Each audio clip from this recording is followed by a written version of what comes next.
Gênesis capítulo 15, versículo de número 17 diz assim: E sucedeu que, posto o sol, houve escuridão, e eis um forno de fumaça e uma tocha de fogo que passou por aquelas metades. Naquele mesmo dia fez o Senhor uma aliança. Algumas versões dizem um pacto, outras dizem um concerto com Abrão, dizendo: à tua descendência eu dei esta terra, desde o rio do Egito até ao grande rio Eufrates. Diga amém. Agora venha comigo ao capítulo 17, versículo de número 5 até o versículo 7. Diz assim: e não se chamará mais o teu nome Abrão, mas Abraão será o teu nome, porque por pai da multidão de nações te tenho posto, e te farei frutificar grandissimamente, e de ti farei nações, e reis sairão de ti, e estabelecerei contigo o meu pacto, o meu concerto, a minha aliança entre mim e ti, e a tua descendência depois de ti, em suas gerações, por aliança, por compromisso, por pacto, por concerto perpétuo, para te ser a ti por Deus e à tua descendência depois de ti. Alguém pode dizer amém? Diga comigo: Senhor, fala comigo, ainda que a tua fala me constranja. Amém. Podem sentar, meus irmãos. Não obstante a ausência de muitos irmãos na noite de hoje, eu quero lembrar que domingo eu preguei aqui sobre os compromissos do crente. Quem estava domingo, levanta a mão. Glória a Deus. Você é crente, irmão. Você voltou. Foi uma palavra tamanhamente pastoral. Alguém já disse que quando eu prego em outras igrejas, eu prego diferente de como prego aqui. Ontem, eu disse aos irmãos no domingo, ontem eu estive em Betim, Minas Gerais, no culto de ensino. É que pregar como um conferencista convidado para um congresso é diferente de pregar na igreja onde eu sou pastor e onde a minha missão primária e continuada é discipular, apacentar, orientar.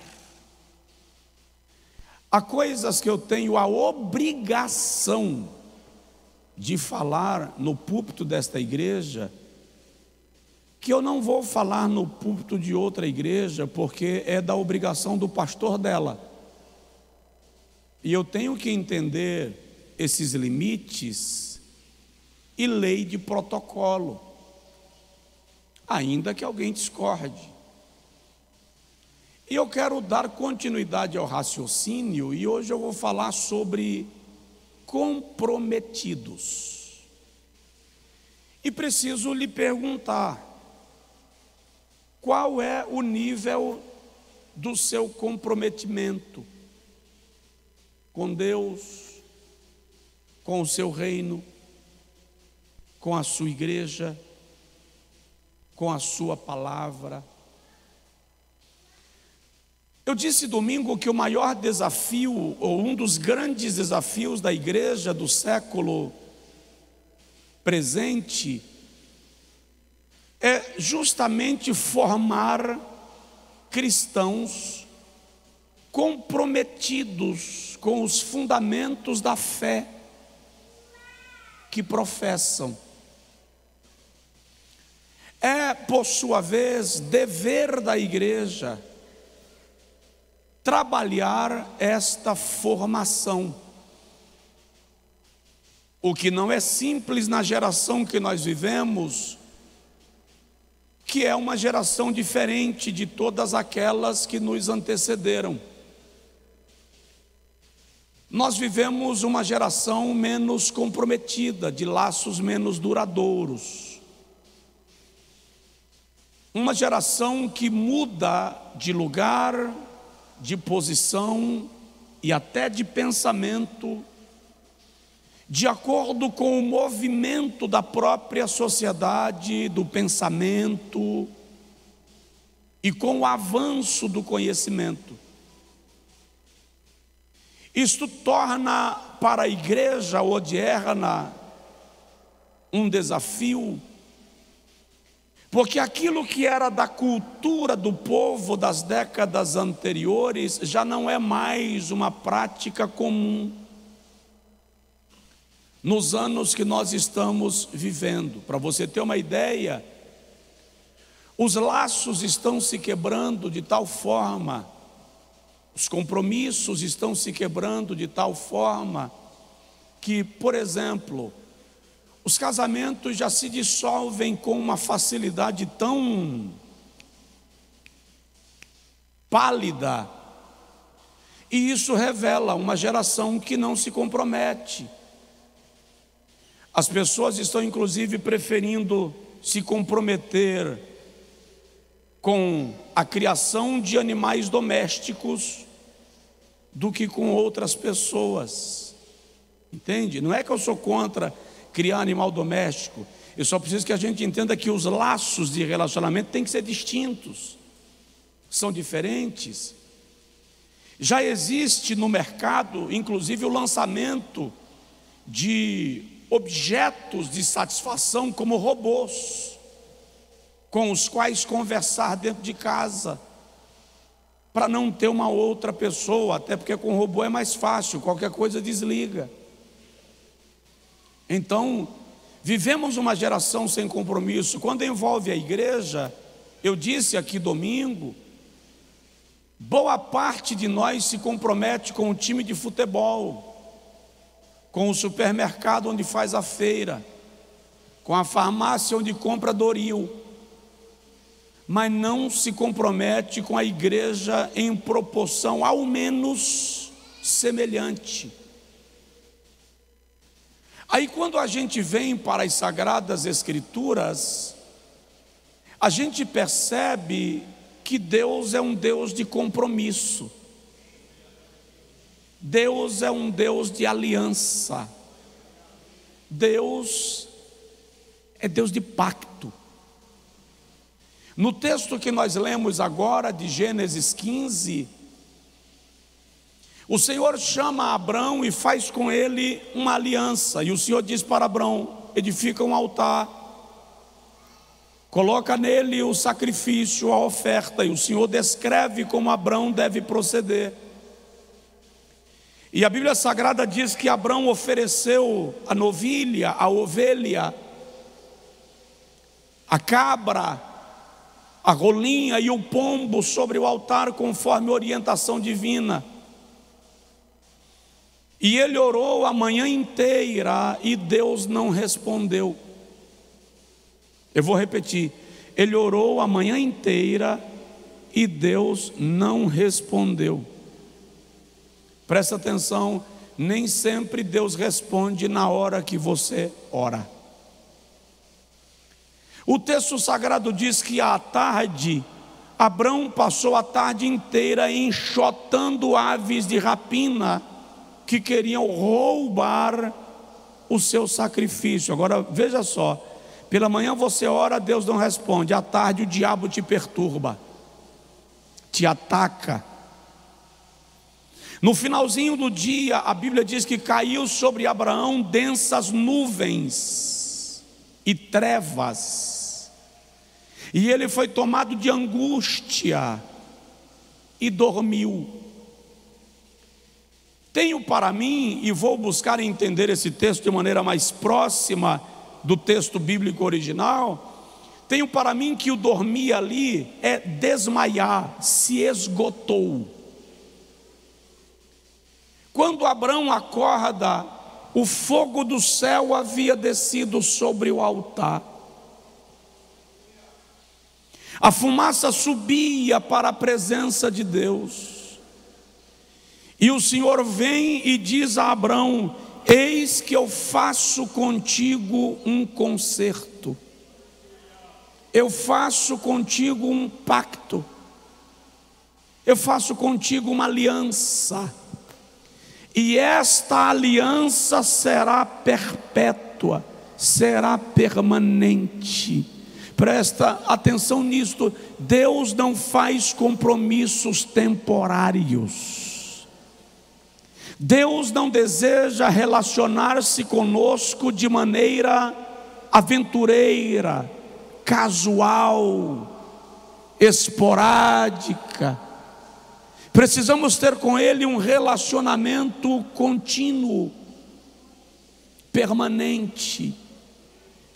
No capítulo 17 que nós lemos, o Senhor diz a Abrão: teu nome não será mais Abrão, pai solitário. Abraão será o teu nome, pois eu estou te fazendo pai de multidão. Todas as vezes que você assume um compromisso com Deus, algo muda na tua vida. Todas as vezes que você tomar a decisão de um comprometimento sério com Deus, algo vai mudar na tua vida. No domingo eu mencionei aqui que nós precisamos estar comprometidos com o corpo de Cristo. Porque a igreja é um corpo, eu não vou repetir. Falei que a igreja, que nós precisamos estar comprometidos com a casa de Deus. Deixa eu continuar o raciocínio, mas estou falando para pessoas comprometidas, ou para quem quer se comprometer com Deus, com o seu reino. Essa aliança que o Senhor fez conosco nos torna comprometidos com o reino de Deus. Diga comigo: eu tenho compromisso com o reino de Deus. Observe o seguinte: o reino de Deus não está limitado à igreja onde você congrega. O reino de Deus é maior do que a nossa denominação. Nós cometemos um equívoco grave quando nós queremos tornar Deus assembleiano. Queremos tornar Deus presbiteriano, batista, metodista, católico. Deus está acima de qualquer profissão religiosa. Deus está acima de tudo e de todas as coisas. E quando Jesus veio à terra, Ele veio estabelecer o reino de Deus. Veja a oração mais conhecida da Bíblia, Mateus 6, versículo 7 a seguir: Pai nosso que estais nos céus, santificado seja o teu nome, venha o teu reino. Quando Jesus faz esta oração, ele abre a oração falando de três propriedades de Deus. Jesus fala de paternidade, fala de santidade e fala de majestade. As bases do reino de Deus atingem paternidade, santidade e majestade. Paternidade onde? Pai nosso. Santidade onde? Santificado seja o teu nome. Majestade, venha o teu reino. Quando ele termina a oração, essa mesma oração, ele diz: porque teu é o reino, e o poder, e a glória, para sempre. Amém. Algumas pessoas na igreja ou nas igrejas estão mais comprometidas com a estrutura institucional do que com o reino de Deus. Jesus disse em Lucas capítulo 17, versículo 20: ninguém dirá do reino de Deus, ei-lo aqui ou ei-lo ali, porque o reino de Deus está em vós. Presta atenção, o reino de Deus foi implantado em nós, no coração dos crentes. Significa dizer que as leis que regem a nossa vida são as leis do reino de Deus. E na maioria das vezes nós ignoramos estas leis. Quais são, pastor? É só ler Mateus 5, as bem-aventuranças. Se você ler o Sermão do Monte, Mateus 5, 6, 7, 8, Jesus está trazendo os parâmetros e fundamentos do seu reino na terra. Paulo diz aos Romanos, no capítulo 14, versículo 17, que o reino de Deus não consiste em comida, nem em bebida, mas em gozo, justiça e paz. É a experiência do reino.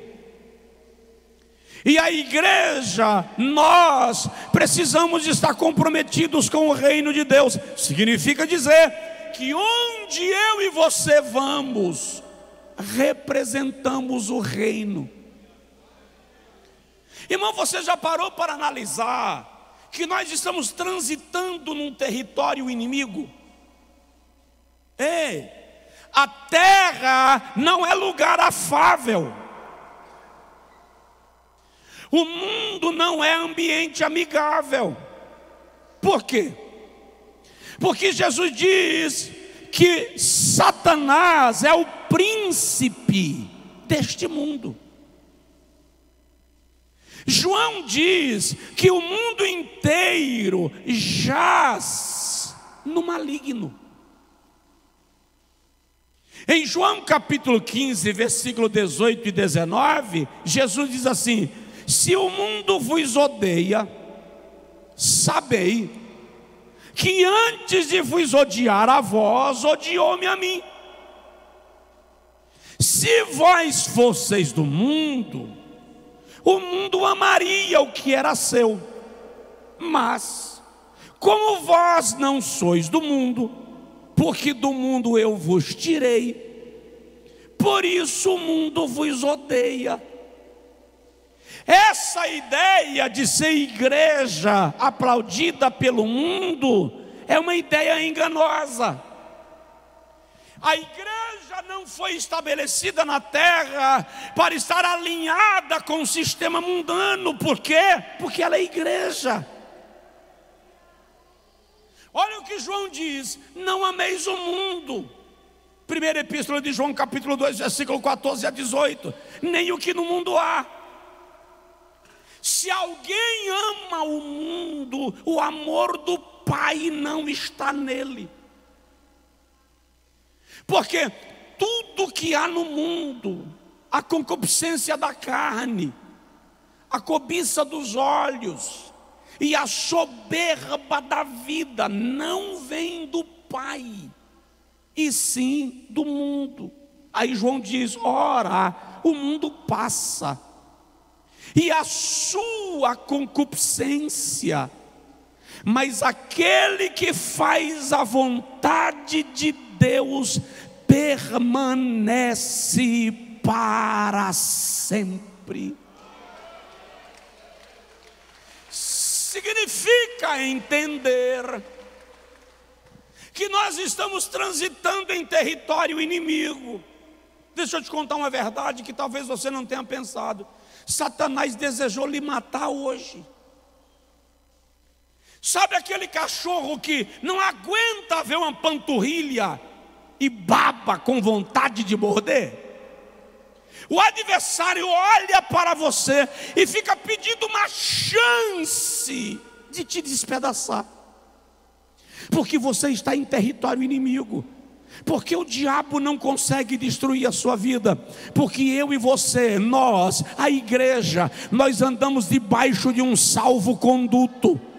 Nós estamos debaixo de uma autorização. No dia que a nossa vida foi entregue a Jesus, Jesus disse para o diabo e seus demônios: não toca nele, porque é meu. Não toca nela, porque é minha. Ele vai transitar livremente debaixo de um salvo-conduto. Só que quando você esquece de representar o reino, e em vez de se envolver com o reino de Deus, se envolve com o reino das trevas, você dá ao diabo aquilo que alguns chamam de princípio de legalidade. No ambiente jurídico é chamado de jurisprudência. Você abre um precedente para o adversário atingir a sua vida. Portanto, se comprometa com o reino de Deus. Não basta ser frequentador de igreja. Não vá para a igreja para cumprir tabela. Não vá para a igreja por desencargo de consciência. Já fui na igreja essa semana, já estou liberado, minha semana já está garantida. Passei na porta do Capuchinhos, fiz o sinal da cruz, já estou debaixo de proteção. Não é assim que funciona, santo. Você precisa se comprometer com o reino de Deus. Alguém me entendeu? Diga amém. Segundo, se comprometa com a palavra. No momento que eu me comprometo com o reino, eu preciso me comprometer com a palavra de Deus. Observe uma coisa que eu quero te dizer. Algumas pessoas pensam que a Bíblia é um livro romântico. É um livro legal de ler. E algumas delas até deixam a Bíblia aberta lá no criado mudo do quarto, no Salmo 91. No Salmo 23. Ou no Salmo 46. Como se a Bíblia fosse uma poção mágica. Deixa eu te explicar. A Bíblia não é um livro de romance. Eu até te diria que ela nem é um livro confortável. Por quê? Porque se eu me comprometo com o reino, aqui está a constituição do reino. Eu decidi morar nos Estados Unidos. Eu decidi morar no Japão. Eu decidi morar no Canadá. Eu vou ter que fazer um juramento diante da bandeira do país, de que vou me submeter à constituição da nação. Agora preste atenção, você decidiu morar no céu. Falei a verdade ou me enganei? Você decidiu morar no céu. A Bíblia Sagrada, a palavra de Deus, é a constituição de quem decidiu morar no céu. Ninguém é obrigado a crer na Bíblia. Eu não discuto com quem não crê. Ninguém é obrigado a concordar com a Bíblia. Eu não discuto com quem concorda. Mas é ato simples. Você deseja morar no outro país? Deseja morar no céu? Deseja fazer parte do reino? Aqui está a constituição do reino. É ela que vai te guiar. Você precisa se comprometer com a palavra de Deus. Você já parou para analisar o filho pródigo? Ele estava longe de casa, passando fome, sofrendo humilhação, e ele para e diz assim: quantos jornaleiros da casa do meu pai têm abundância de pão, e eu aqui morrendo de fome? Eu vou me levantar, eu vou ter com meu pai e lhe direi: pai, pequei contra o céu perante ti, não sou digno de ser teu filho, me recebe como jornaleiro. Presta atenção, aquele rapaz não sentiu saudade do reino. Aquele rapaz não sentiu saudade da casa do pai. Ele sentiu saudade do conforto da casa do pai. Ele sentiu saudade da comida da casa do pai. E note a estratégia: não quero ser filho, quero ser jornaleiro. Por quê? Porque o filho tem que se comprometer com as regras da casa. O filho tem que se submeter à vontade do pai. O filho tem que se comprometer com a casa. O rapaz diz: quer saber? Eu quero só comer. Eu não preciso nem ficar na casa, porque a casa tem umas regras que eu não suporto. Basta me dar comida e eu vou trabalhar. Quando ele chega e diz: papai, não precisa me receber como filho, eu sou jornaleiro. O pai disse: aqui na minha casa eu não quero escravos. Ou você é filho, ou você não pode ficar. A pergunta é essa: quem é você na casa do pai? Você é um aventureiro, quer a mesa, mas não quer lavar os pratos, quer a bênção, mas não quer o sacrifício. Você quer o privilégio, mas não quer a responsabilidade.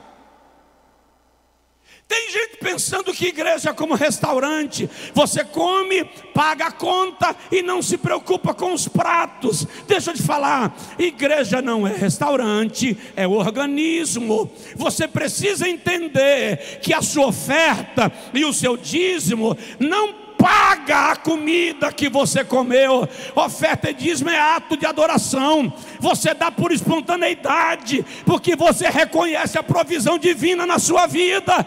Mas isso não te isenta de compromisso com a casa do pai. Se comprometa com a palavra de Deus. Aceite a Bíblia. Busque entendê-la, busque vivê-la, coloque-a não como livro de cabeceira, mas como livro de coração.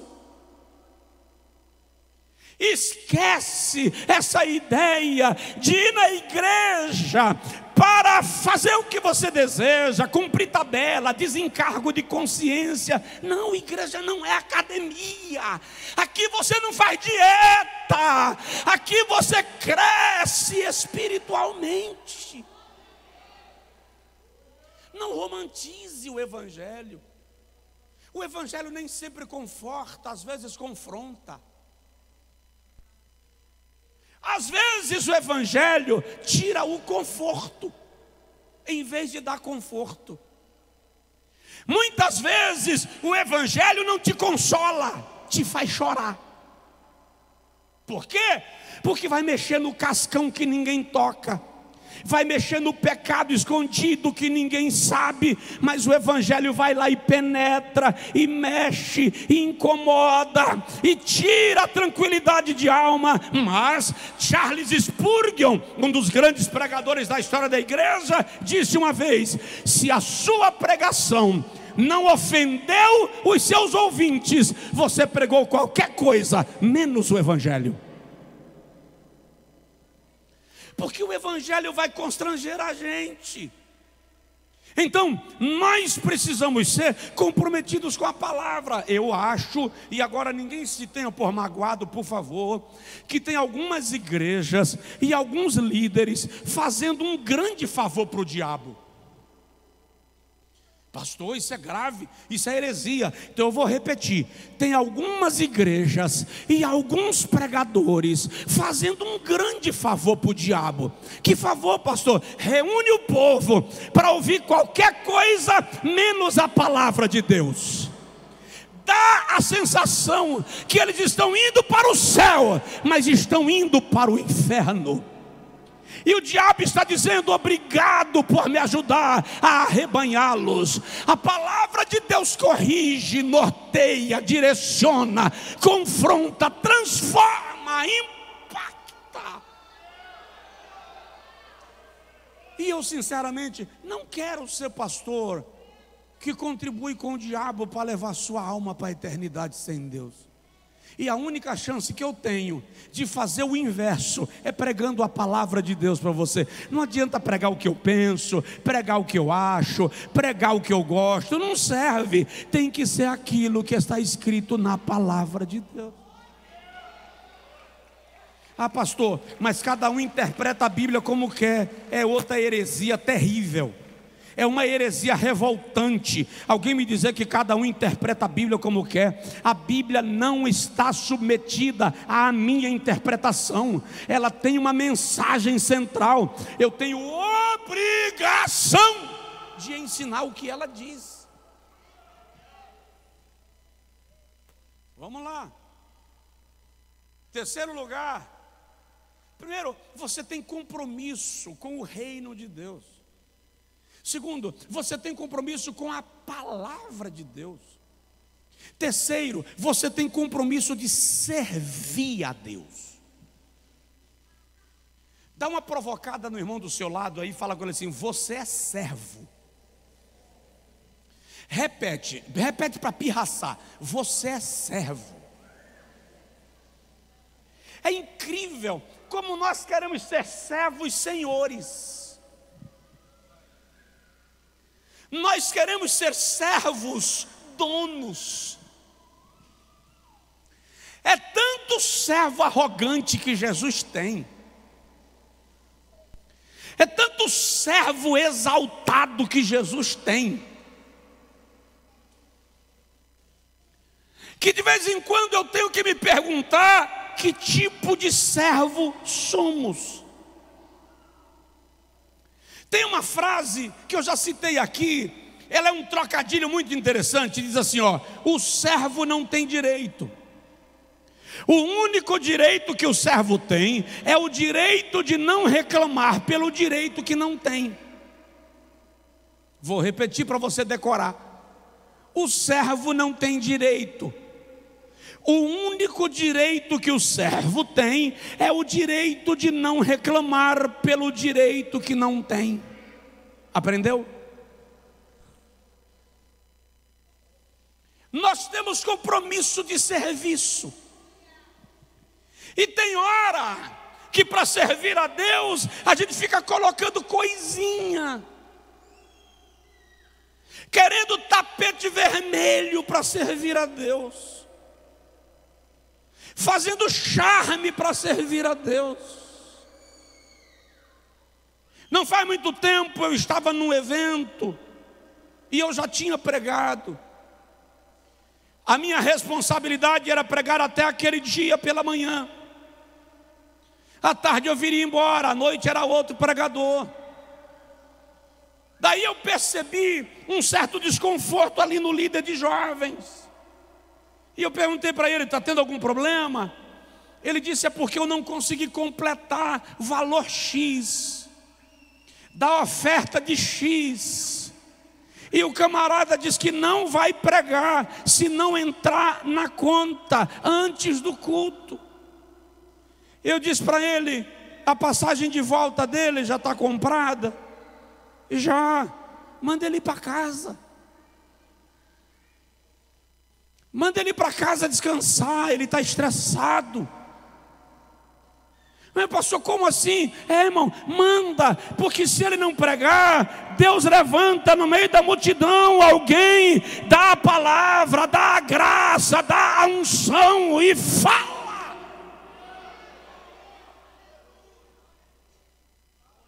Falei com ele: muda meu voo. Eu prego de noite. Não dá para servir a Deus fazendo gracinha, irmão. Nós temos que entender que o reino de Deus não funciona assim. Olha Josué 24:15.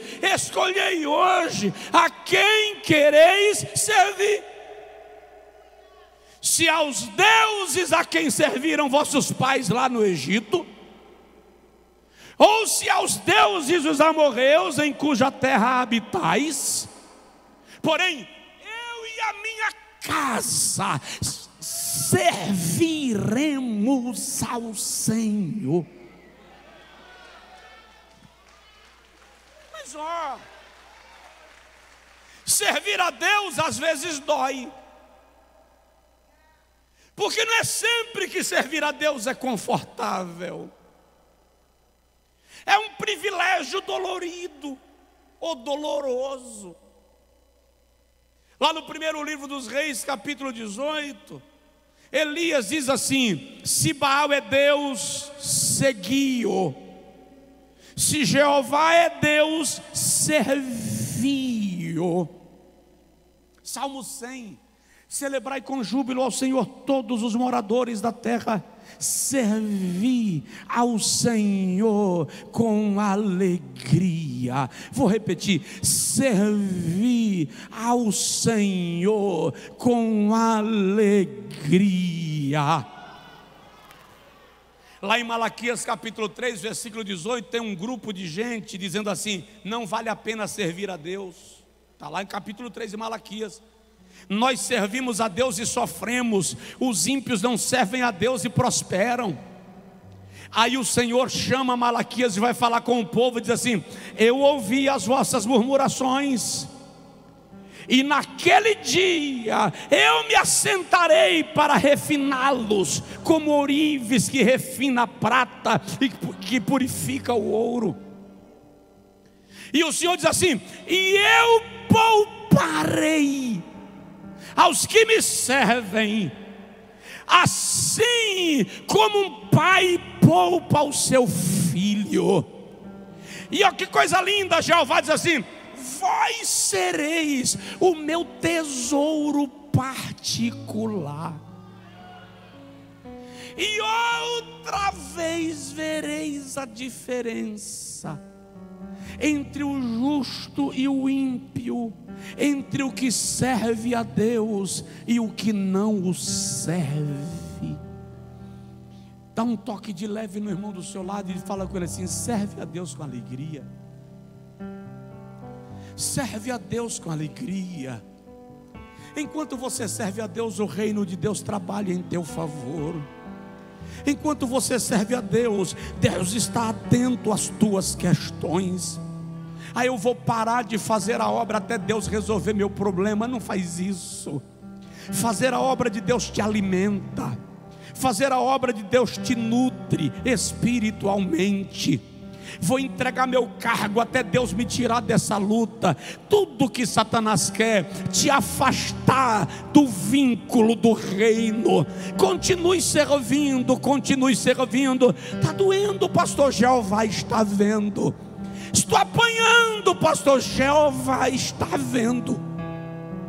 Ah, pastor, quanta decepção, Jeová está vendo. A apenas serve. Tenha compromisso de servir a Deus, Ele vai abençoar a sua jornada. Ou você acha que Deus lhe chamou para você ser frequentador de culto? Existe um propósito de Deus com você em alguma área do reino.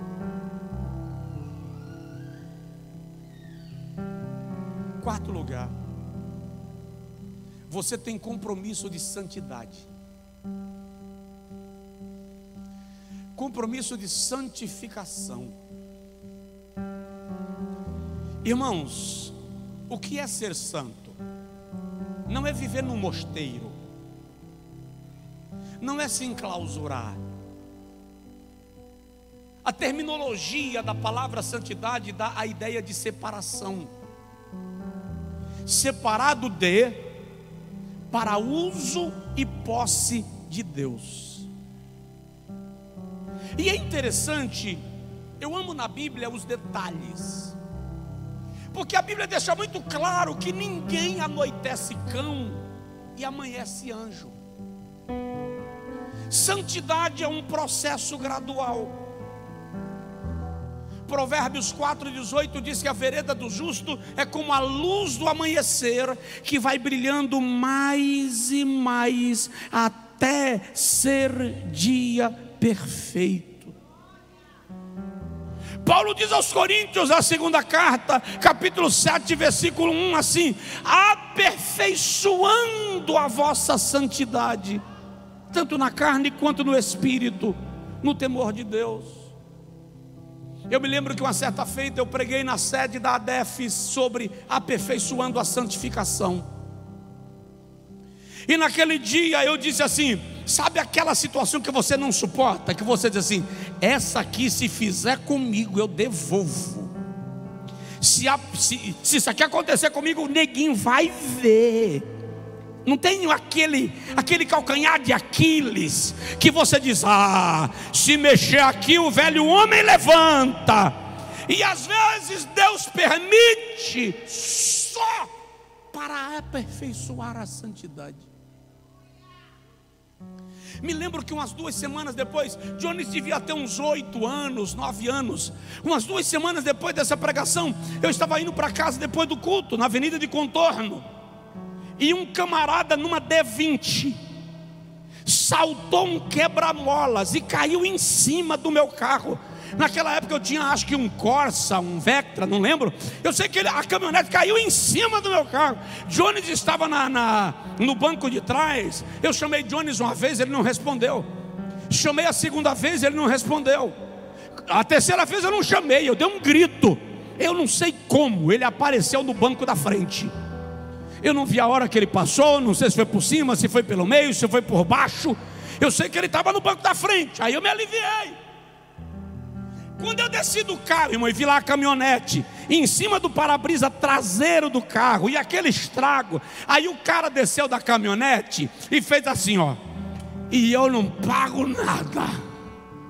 Irmão, o velho Josué mexeu na sepultura, removeu a terra toda e subiu.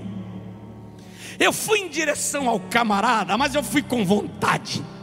Quando ia chegando perto dele, Jones colocou a cabeça fora da janela do carro e fez assim: pai, aperfeiçoa a santidade. Aí tinha uns cascalhos assim no acostamento. Eu fiquei assim no cascalho, aperfeiçoando a santidade, dando as bicudas no cascalho, esperando a coisa acalmar. Eu preciso que você entenda: Deus pode estar usando a situação que você está vivendo para treinar você para a santificação. Provoca aí o seu vizinho, fala assim: é treinamento. Aperfeiçoa a santidade. João capítulo 17, versículo 17, Jesus diz assim: pai, santifica-os na verdade, a tua palavra é a verdade. Levítico capítulo 20, versículo 8 diz: santificai-vos e sede santos, eu sou o Senhor que vos santifica. Está na hora de tomarmos uma decisão na vida e nos comprometermos com Deus. Parar de brincar de cristianismo. O mundo vai de mal a pior, irmãos.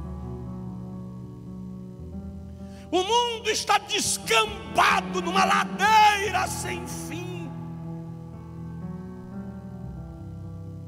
Você é crente, mantenha os seus pés fincados no chão. Seu alvo é Cristo, seu foco é Cristo, sua base é Cristo, sua esperança é Cristo, sua referência é Cristo.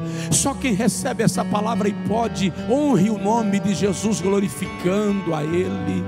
Se comprometa com a santificação. Eu vou terminar.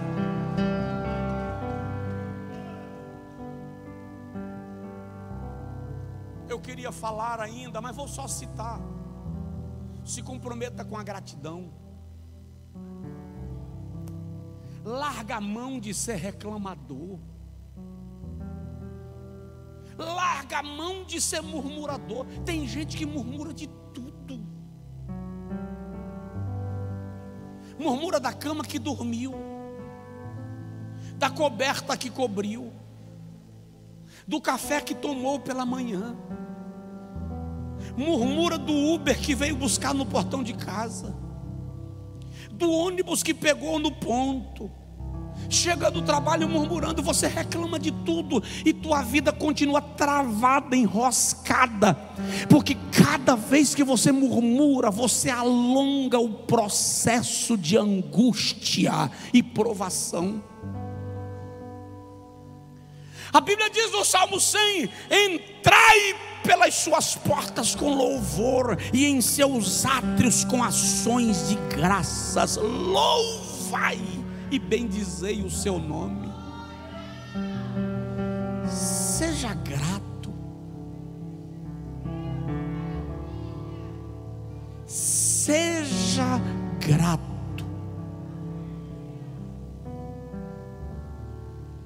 Paulo diz aos Colossenses no capítulo 2: perseverai na oração, velando nela com ações de graças.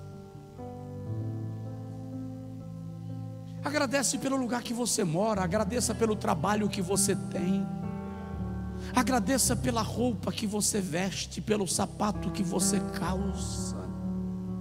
Agradeça a Deus por sua mulher, agradeça a Deus por seu marido, agradeça a Deus por seus filhos, agradeça a Deus por seus pais. Seja grato. Se liberte do espírito de miséria. Você reclama tanto, chia tanto, que não consegue sair do nível que se encontra a vida inteira. Deus está querendo que a nossa alma se comprometa com a gratidão. Santo Agostinho escreveu que a gratidão é a maior de todas as virtudes. Você nunca vai encontrar uma pessoa grata murmurando, e nunca vai encontrar um murmurador agradecido. O ingrato é terrível, porque não importa o que você faz por ele, no dia que você disser não, tudo que você fez é esquecido. Terrível lidar com pessoas ingratas, ou como meu avô chamava, malagradecidas. Além de mal agradecidas, são mala. Seja grato. Se comprometa com a gratidão ao Senhor. Erga as mãos para os céus e agradeça. Ei, mandagatsuriô, mandagaierra, suriô, mandahai. Como falta gratidão na igreja, gente. Incrível como crente reclama.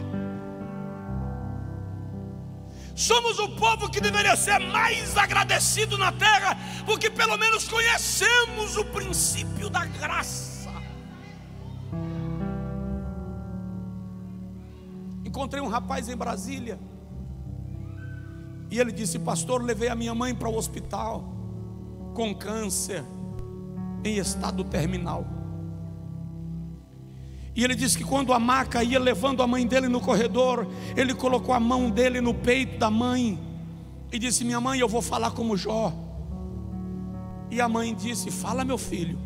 Ele disse: maldito seja esse dia. Jó 2, Jó 3. Ele disse que a mãe dele colocou a mão no peito, segurou a mão dele e falou assim: eu também vou falar como Jó. Como ela demorou de falar para tomar fôlego, ele disse: pode falar, mãe. Ela disse: eu sei que o meu Redentor vive, e um dia ele se levantará sobre a terra. Quem sabe, para aquela bênção ser liberada, para aquela porta ser aberta, para aquela chave destravar, Deus esteja esperando apenas você começar a agradecer.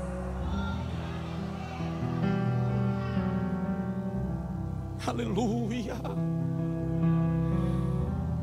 aleluia, aleluia, aleluia. Se compromete com a gratidão.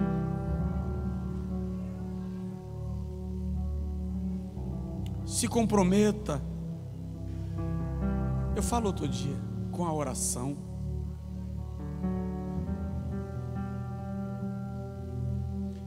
Irmão, não é que Deus é pragmático, mas de alguma forma Deus valoriza hábitos disciplinados.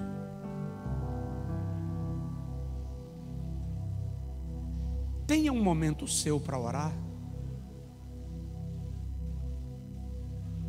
5 minutos que sejam.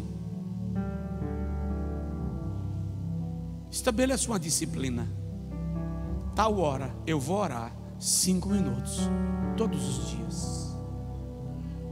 Se comprometa. Você consegue se comprometer com a hora do trabalho. Você consegue se comprometer com a hora do estudo de grupo. Você consegue se comprometer com a hora do ônibus, com a hora do voo, com a hora de fazer check-in no hotel, com a hora de fazer check-out. Por que você não consegue se comprometer com a hora da oração? Deixa eu te dizer uma coisa. Sabia que tem coisa que Deus quer falar contigo que Ele não vai me usar para falar? Não vai.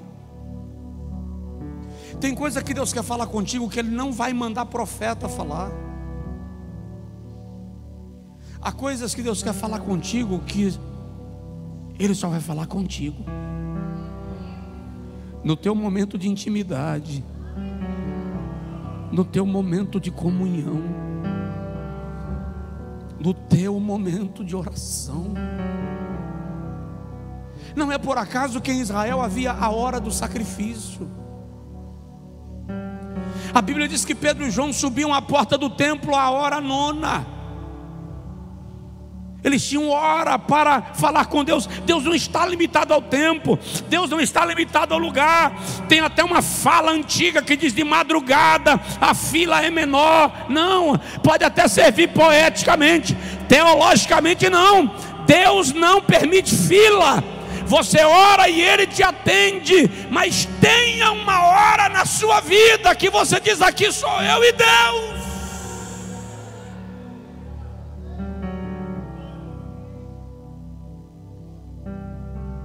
A igreja precisa voltar a orar.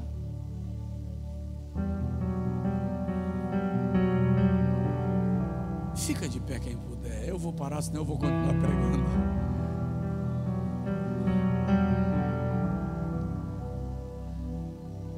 Outro dia eu falo sobre compromisso com oração, compromisso com adoração. compromisso com o louvor.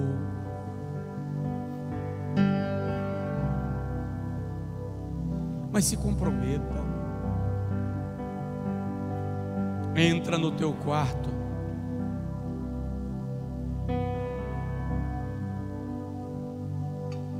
Fecha a tua porta. Ora a teu Pai em secreto. Ele que te vê em secreto te recompensará. Coloque a sua mão no peito assim, se você puder. Diga comigo: Senhor, eu quero assumir um compromisso de oração. Guia minha mente, guia o meu coração para um horário que eu vou conseguir cumprir. Mas eu quero uma vida disciplinada de oração.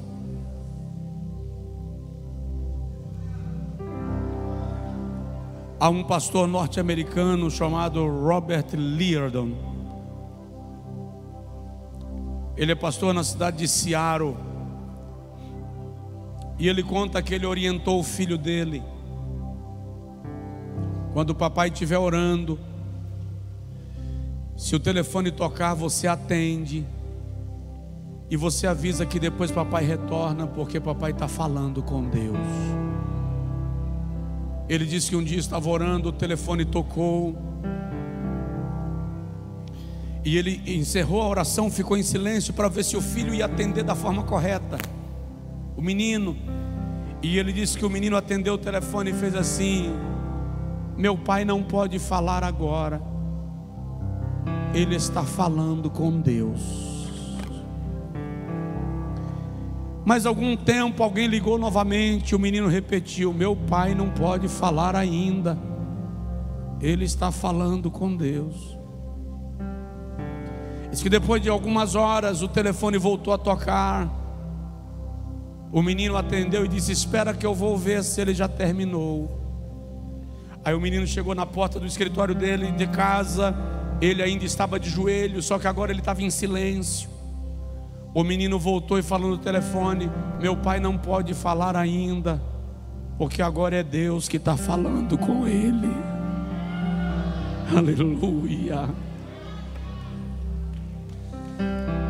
Deus quer falar contigo. Ai, eu sou a mãe que vaso.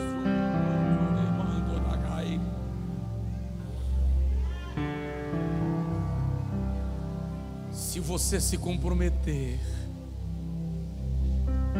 Deus estará lá para conversar com você.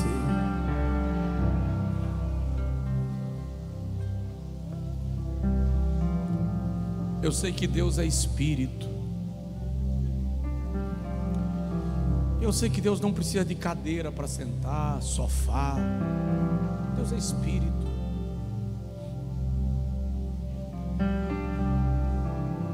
E você pode até me censurar, tá? Mas às vezes eu estou com tanta vontade de conversar com Ele como se Ele fosse humano.